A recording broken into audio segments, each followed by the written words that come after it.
Hello student, welcome once again. Today we are going to learn the third poem of our syllabus, The Inchcape Rock by Robert Southey. Before proceeding to our poem, let us discuss about the title, what it means. The present poem is entitled as The Inchcape Rock. We know that rock means a stone. But what is the meaning of Inchcape?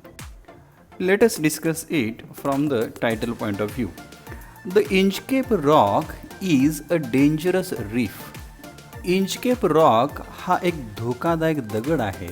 A rock laying beneath the surface of the water.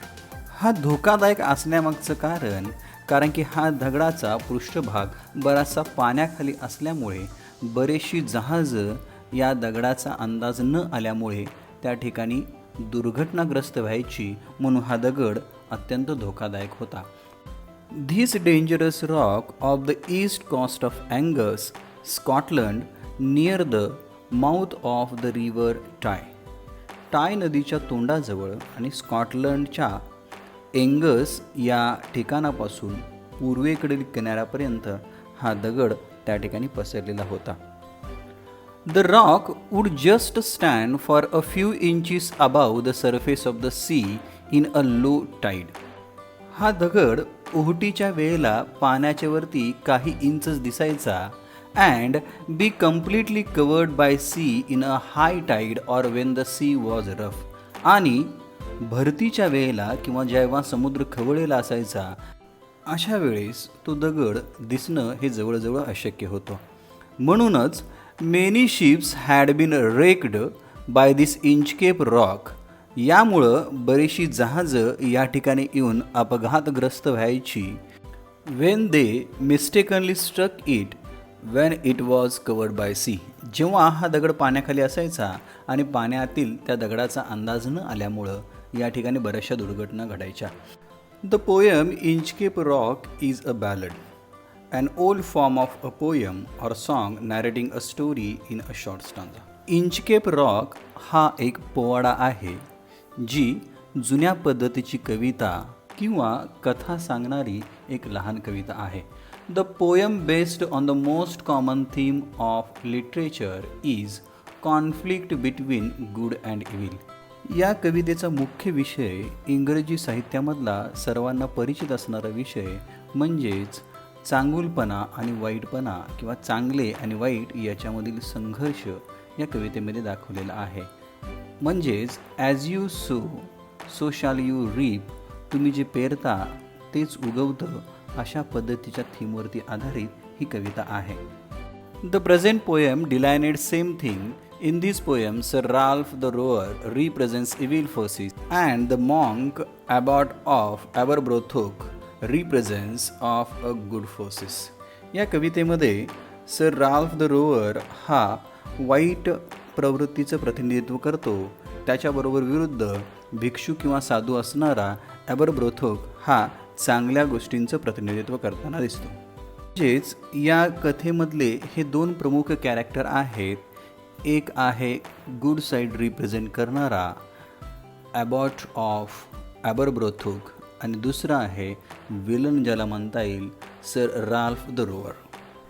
या दोघांच्या संघर्षासाठी the Inchcape rock हे कारण बनतं, म्हणून या कवितेस मिळालेलं the Inchcape rock हे शीर्षक अत्यंत योग्य आहे.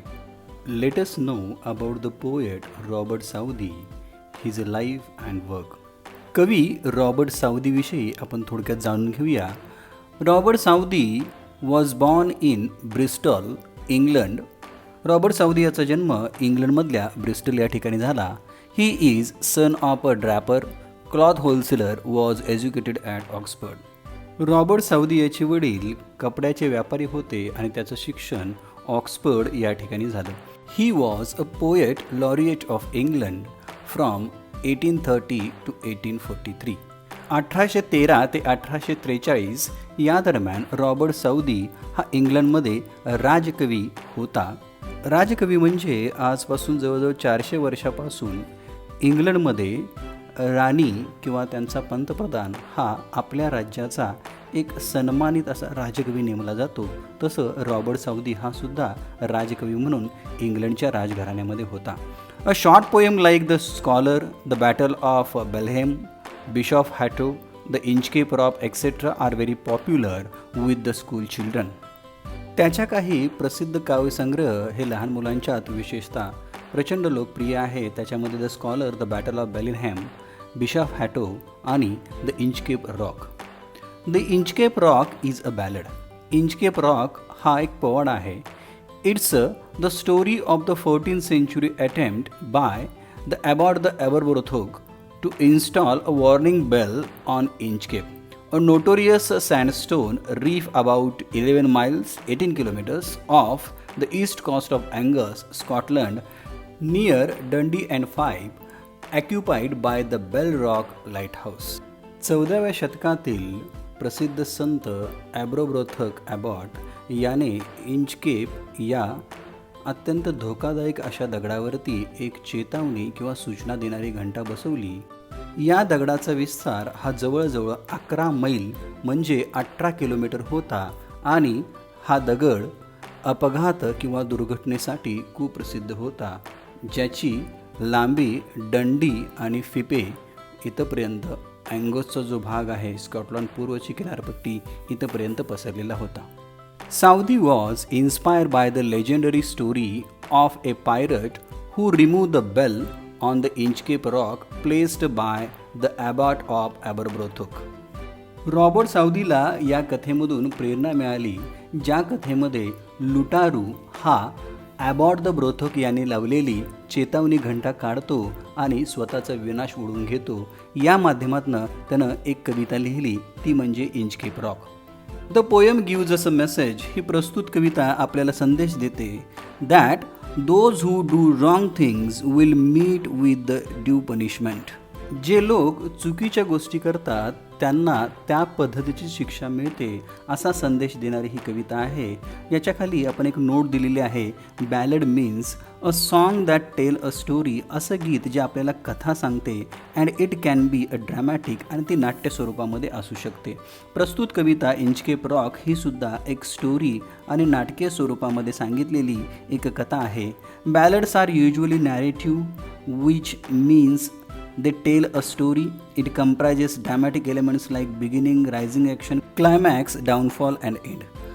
पोवाडा हा एका कथेसारखा असतो, ज्याच्यामध्ये चढ उतार, अत्युच्च बिंदू आणि शेवट असं नाटकासारखं त्याचं स्वरूप असतं. Now we are going to read the poem. Just listen carefully and try to understand the meaning of the sentences. No stir in the air, no stir in the C.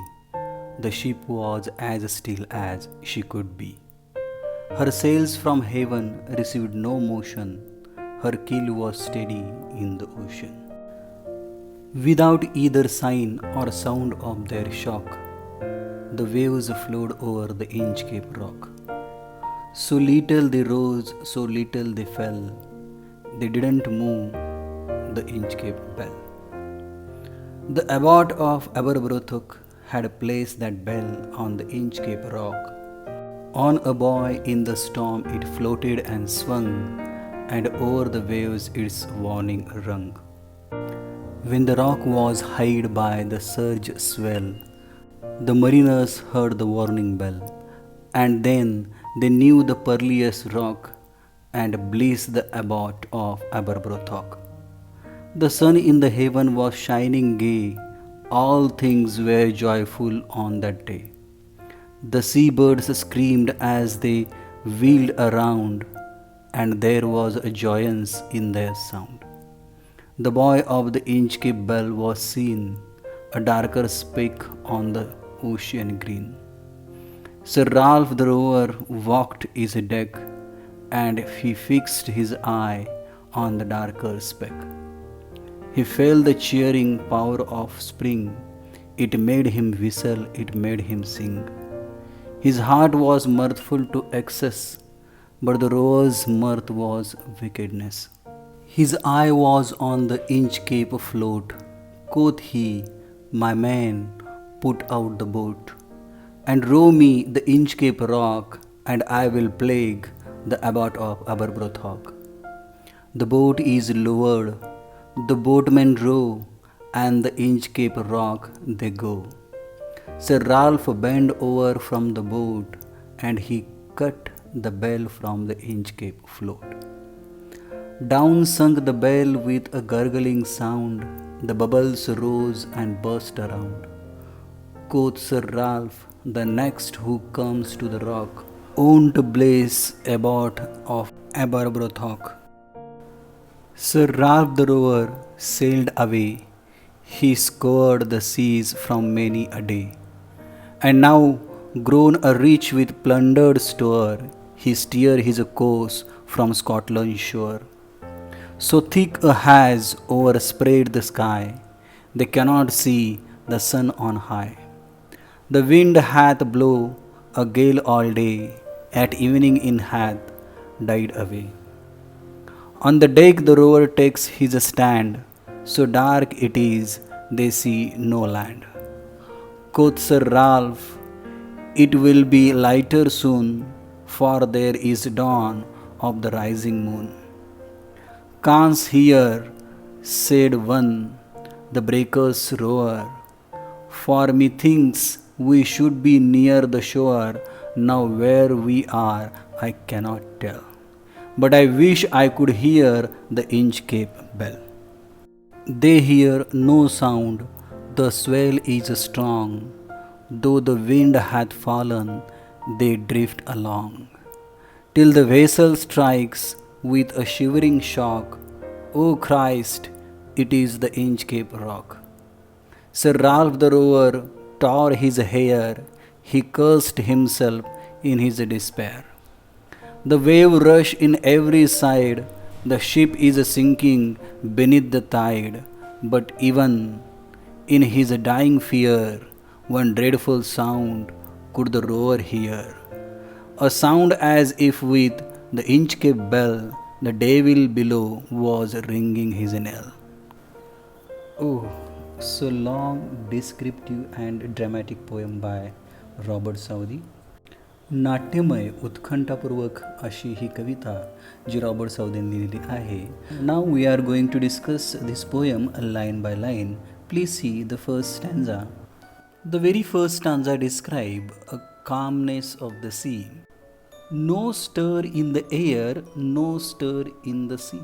स्कॉटलंडच्या त्या समुद्रकिनाऱ्याचं वर्णन करताना कवी रॉबर्ट साऊदी सांगतो की वारा अत्यंत मंद आहे आणि समुद्राच्या लाटासुद्धा अत्यंत शांत आहे. The ship was as steel as she could be. आणि त्या समुद्राच्या पाण्यावरती उभं असणारं जहाज हे सुद्धा मोशनलेस, स्थिर आहे, त्याच्यामध्ये कोणतीही हालचाल होत नाही आहे. Her sails from heaven receive no motion, her keel was steady in the ocean. त्या समुद्राच्या पाण्यावरती आपला समतोल राखून ते एवढं स्थिर आहे जणू काही परमपित्यानं, देवानं त्याला तसंच उभं केलेलं आहे. हा फर्स्ट स्टांजा काय डिस्क्राईब करतो की समुद्राचं वातावरण अत्यंत शांत आहे, आनंदी आहे, कोणतीही दुर्घटना आजूबाजूला घडताना दिसत नाही आहे. म्हणजेच या पहिल्या उतार्यावरनं असं लक्षात येतं आहे की आता समुद्रामध्ये सगळ्यांनी प्रवेश करायला हरकत नाही, आपल्या जहाजा समुद्रामध्ये नेऊ शकतात. सेकंड स्टँजा काय दर्शवतो तर मूव्हमेंट ऑफ वेव्ज. लाटा ह्या कशा आहेत. Without either the sign or sound of their shock the waves flowed over the Inchcape rock. समुद्रामध्ये ज्या लाटा आहेत त्या अत्यंत संतपणे आपल्या समान गतीनं पुढं वाहताना दिसत आहेत आणि त्या इंचकेप रॉकवरून पलीकडं वाहताना दिसत आहेत. सो लिटल दे रोज, सो लिटल दे फेल. या लाटांची उंची फार कमी आहे आणि त्यांचं खाली पडणंसुद्धा अत्यंत शांत आहे, कोणताही आवाज नाही आहे. ही जी मूव्हमेंट सांगितलेली आहे वेव्हची, ही स्मूथनेस त्याच्यामध्ये सांगितलेला आहे आणि याचा परिणाम काय होतो पहा. They did not move the Inchcape bell. ह्या लाटा इतक्या संत आहेत, इतक्या हळूवार वाहत आहेत की त्या इंचकेप बेलपर्यंत पोहोचू शकत नाहीत. त्यामुळे ही धोक्याची सूचना देणारी घंटा बेल वाजत नाही आहे. आणि या लाटा फार उंच नसल्यामुळे ते त्या अत्यंत धोकादायक दगडाला लपवू शकत नाही आहेत, असं वर्णन या ठिकाणी लाटांचं केलेलं आहे. तिसरा परिच्छेद आहे ॲबॉट्स काइंडनेस बेल. काय सांगितलेलं पहा, the abbot of Aberbrothok had placed that bell on the Inchcape rock. ही जी बेल आहे, जी धोक्याची सूचना देणारी बेल आहे, ही बेल एक संत ॲबॉट ऑफ ॲबरब्रोथॉक याने त्या ठिकाणी बांधली. On a boy in the storm it float and song. ती जी बेल आहे ती अशा पद्धतीनं बांधलेली होती की ती त्या लाटांच्या वरती पोहत होती, परंतु ज्या वेळेला भरती असायची, दगड दिसेनासा व्हायचा, त्यावेळेला लाटांच्या माध्यमातून ती बेल वाजली जायची आणि धोक्याची सूचना समुद्रामध्ये असणाऱ्या नाविकांना किंवा सेलर्सना मिळायची. And over the waves it's warning रंग. आणि ज्यावेळेला लाटांची उंची वाढायची त्यावेळेला आपोआप ती बेल वाजायची आणि धोक्याची सूचना द्यायची. या थर्ड स्टँजामध्ये ॲबरब्रोथोक यानं जो चांगुलपणा दाखवलेला होता तो या ठिकाणी वर्णन केलेला आहे. या नेक्स्ट स्टँजामध्ये हिडन डेंजर आणि ब्लेसिंग्स ह्या धोक्याची सूचनाबद्दल इतर जे सेलर्स होते ते कशा पद्धतीनं या कार्याचं कौतुक करत होते हे सांगितलेलं आहे. When the rock was hide by the surge swell.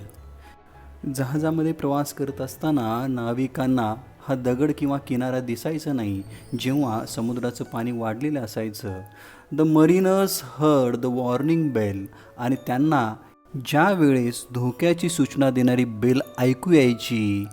And then they knew the perilous rock and bless the abbot of ॲबरब्रोथॉक.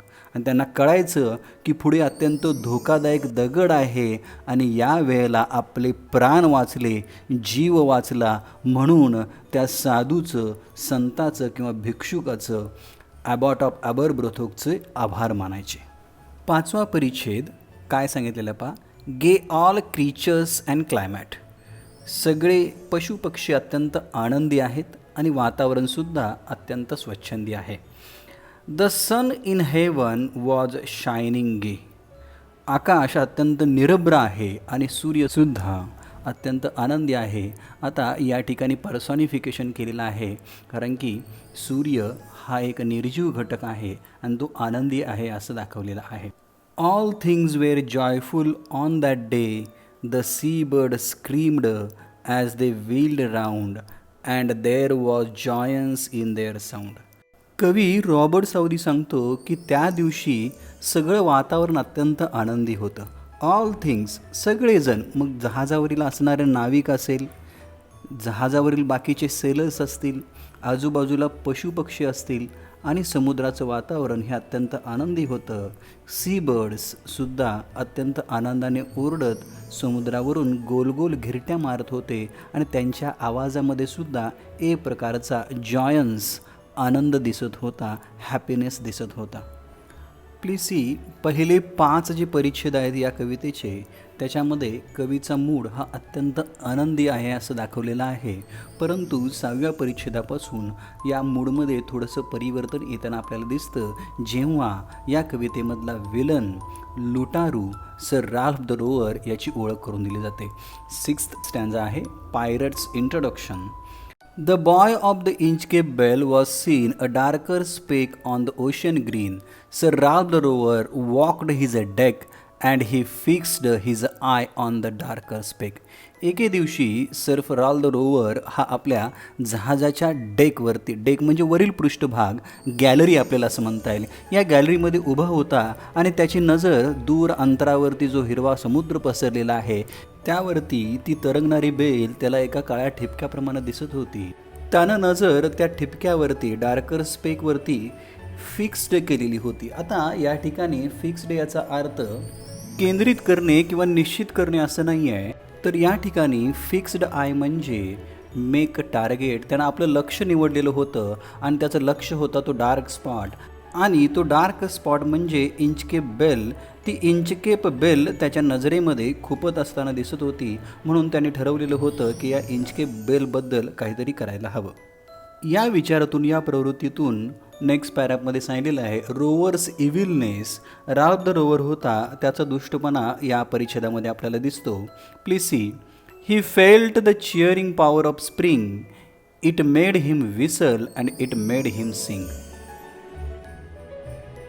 Ralph the rover हा मनातून अत्यंत आनंदी होता. इथं सांगितलेलं आहे cheering power of a spring. Spring हा वसंत ऋतू आहे जो आनंदाचं किंवा हॅपीनेसचं एक प्रतीक आहे. आणि या आनंदाच्या भरामध्ये तो शीळ घालत होता आणि गाणी म्हणत होता. या 2 ओळीमध्ये जरी राल्फ द रोवर हा आनंदी असलेला दिसत असला तरीसुद्धा त्याच्या आनंदामागे कुठेतरी त्याचा इव्हिलनेस, दुष्टपणा हा लपलेला होता.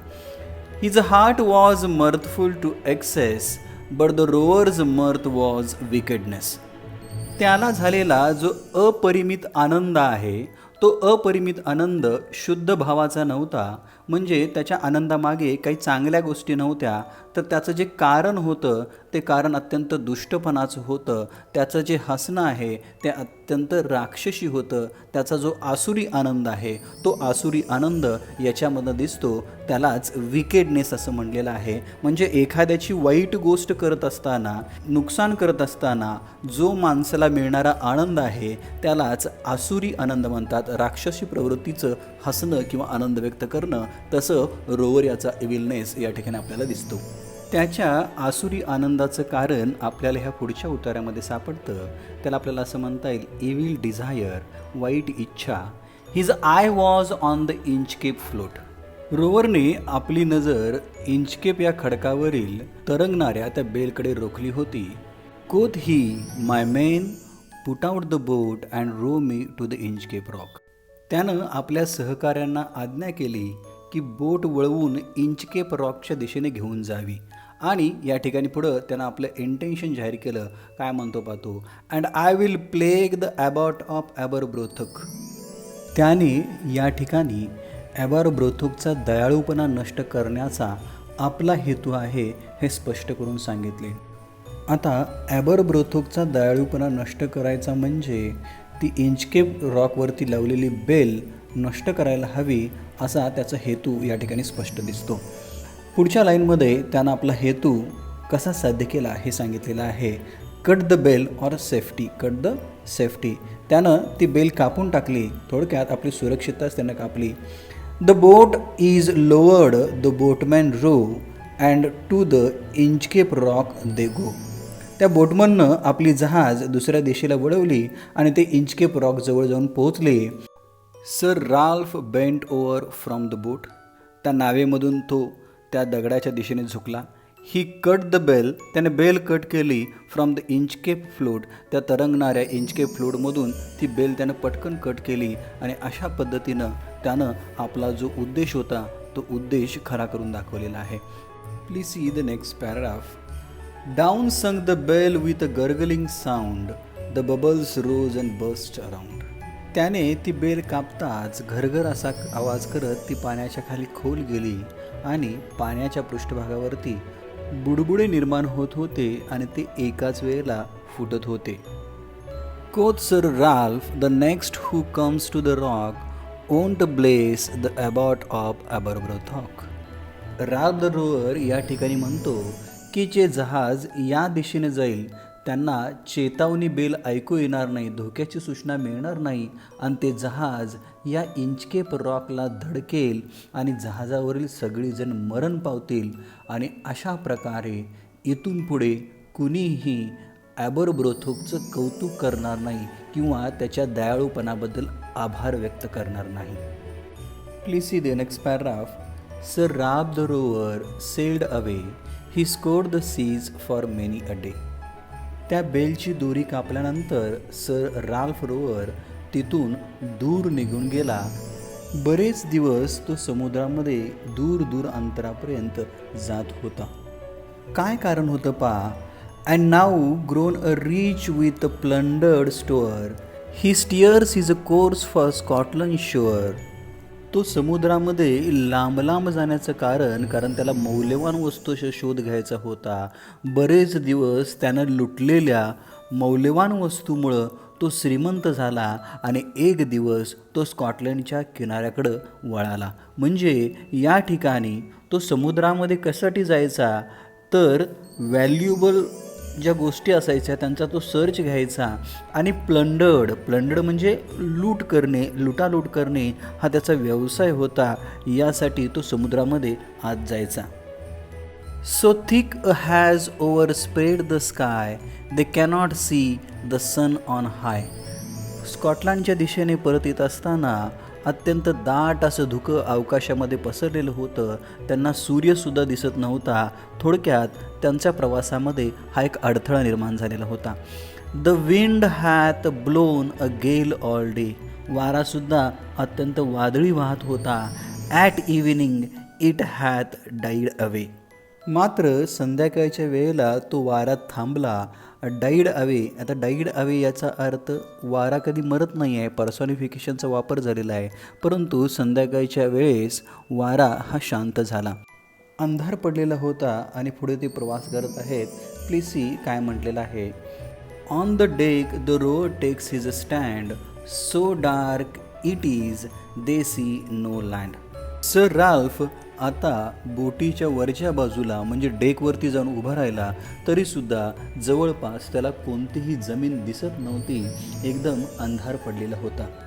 Quoth sir Ralph, it will be lighter soon, for there is a dawn of the rising moon. या ओळीवरनं आपल्याला असं लक्षात येतं की सर राल्फ हा अत्यंत आशावादी आहे. तो म्हणतोय, आपल्या सहकाऱ्यांना धीर देताना म्हणतो, थोड्याच वेळात अवकाशामध्ये प्रकाश पडेल आणि आपल्याला चंद्रही दिसू लागेल. असं अत्यंत आशावादी मत व्यक्त करताना तो या ठिकाणी दिसतो. तसाच त्याचा प्रवास चालू राहतो आणि आता जहाजावरती काही जे इतर नाविक आहेत ते सुद्धा बोलू लागतात. काय म्हणतात please see, canst hear said one the breakers roar, for methinks we should be near the shore. त्या जहाजावरील एक खलाशी आपलं मत व्यक्त करतो की तो म्हणतो, मला असं वाटतंय आपण किनाऱ्याच्या खूप जवळ आलेलो आहोत, कारण लाटांच्या गर्जना ऐकू येत नाही आहेत. Now where we are I cannot tell, but I wish I couldn't hear the Inchcape Bell. खलाशाच्या बोलण्यावरती रोवर म्हणतो की मला सुद्धा आपण कोणत्या ठिकाणी आहोत, काय वेळ आहे हे मला माहिती नाही आहे, तरीसुद्धा शेवटी तो एक इच्छा व्यक्त करतो, कदाचित या ठिकाणी इंच केप बेल ऐकू आली असती तर बरं झालं असतं. म्हणजे रोवरला आपण केलेल्या त्या वाईट कृत्याचा पश्चाताप होताना या ठिकाणी दिसत आहे.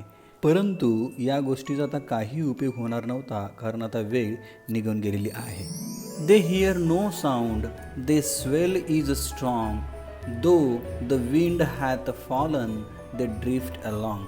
असा अधांतरी प्रवास करत असताना त्यांना कशाचाच आवाज ऐकू येत नाही आहे, परंतु वाऱ्यामुळं जहाज हे समुद्राच्या पाण्यावरती हेलकावे खात खात पुढं सलग चालू राहिलेलं आहे. Till the vessel strikes with a shivering shock, O Christ it is the Inchcape rock. आणि अचानकपणे एका कठीण अशा काहीतरी भागाला धडकल्यासारखं झालं आणि एक मोठ्याचा धक्का हादरा बसला. या ठिकाणी त्यांना कळून चुकलं की आपलं जहाज हे पुढं प्रवास करत असताना एवढ्या पुढं आलं की ते इंचकेप रॉकवरती जाऊन धडकलेलं आहे आणि त्याचा परिणाम व्हायचाच तो झाला. ते जहाज पूर्णपणे अस्ताव्यस्त झालेलं होतं, कोसळलेलं होतं. Sir Rab the rover tore his hair, he cursed himself in his despair. आपण केलेल्या चुकीमुळं आपला हा विनाश ओढवला असा विचार करून त्यानं आपले केस उपटायला सुरुवात केली. तो स्वतःलाच या ठिकाणी शिव्याशाप देत होता. The waves rush in every side, the ship is sinking beneath the tide. सगळीकडून आत जहाजामध्ये पाणी यायला सुरुवात झालं आणि हळूहळू जहाज ते पाण्याच्या खाली गेलं, लाटांखाली समाविष्ट झालं. या ठिकाणी आता त्याला कळून चुकलेलं आहे की इंचकेप बेल तोडून आपण कोणती गंभीर चूक केली. आता तो स्वतःच निराशाने आणि क्लेशामध्ये आपले केस त्या ठिकाणी उपटत आहे. घंटा तोडल्याबद्दल स्वतःलाच शिवाशाप देत आहे. परंतु जहाज हे सर्व बाजूंनी पाण्याने वेढलं आणि ते समुद्राच्या तळाकडे जाऊ लागलं. But even in his dying fear one dreadful sound could the rover hear. जहाज पाण्यामध्ये बुडत असताना त्यानं एक भीतीदायक भयानक असा आवाज ऐकला. तो आवाज कुणाचा होता पा? A sound as if with the Inchcape Bell the devil below was ringing his knell. बुडत असताना किंवा मरत असताना रोअरला इंचकेप बेल वाजल्यासारखा आवाज ऐकू आला.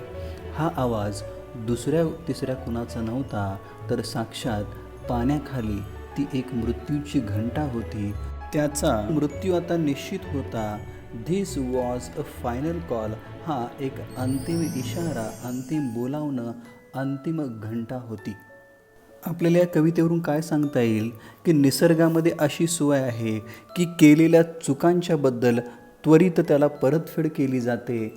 वाईट भावनाने आपण जर इतरांसाठी खड्डा खणला तर आपण स्वतःच त्याच्यामध्ये पडतो. असा संदेश, सूचना आणि धडा देणारी ही कविता आहे. विद्यार्थी मित्र, या ठिकाणी या कवितेचं एक्सप्लेनेशन संपतं. या एक्सप्लेनेशन करत असताना आपण कवितेचं लाईन बाय लाईन असं एक्सप्लेनेशन स्पष्टीकरण केलेलं आहे. या स्पष्टीकरणाबरोबरच आपण या कवितेचा संपूर्ण सारांश आपल्याला उजव्या बाजूला दिलेला आहे. तो सारांशसुद्धा आपण वहीमध्ये लिहून घ्यायचा आहे. इथून पुढच्या व्हिडिओजमध्ये जे नेक्स्ट पार्ट असतील त्याच्यामध्ये आपण textual questions, brain storming activities, appreciation आणि फिगर ऑफ स्पीच बघणार आहे. या कवितेविषयी काय शंका असतील तर कृपया कमेंटमध्ये लिहून तुम्ही मला पाठवा. शेवटी ज्या विद्यार्थ्यांनी अजून आपला चॅनल सबस्क्राईब केला नसेल तर त्यांनी कृपया सबस्क्राईब करावा आणि आपल्या मित्रांच्यामध्ये शेअर करा. Thank you very much. Once again. Please like, share and subscribe.